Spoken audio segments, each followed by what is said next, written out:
মুহূর্তে sulphuric acid পড়া শুরু হয়েছিল।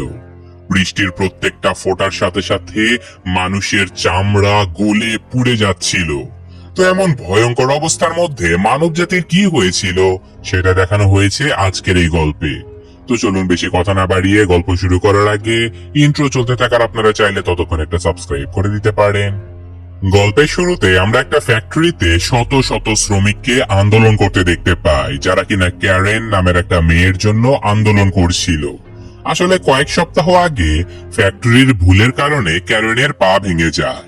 তাই ফ্যাক্টরির কাছ থেকে ক্ষতিপূরণ আদায় করার জন্য শ্রমিকেরা এই আন্দোলন শুরু করেছিল।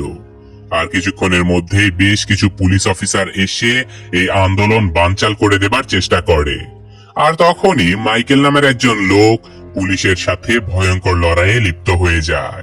মাইকেল ছিল ক্যারেনের হাজবেন্ড। সে আজকে তার স্ত্রীর সাথে দেখা করতে এসেছিল, কারণ আগামীকালই ছিল ক্যারেনের পায়ের অপারেশন। তো যথারীতি পরদিন ক্যারেনকে হাসপাতালে নিয়ে যাওয়া হয় তার অপারেশন করার জন্য। মাইকেল তার স্ত্রীকে বিদায় জানিয়ে যখন বসেছিল, তখনই অপরদিকে মাইকেলের মেয়ে সালমাকে দেখানো হয়, যে কিনা তার বোর্ডিং স্কুলে ঘোড়া চালানোর প্র্যাকটিস করছিল।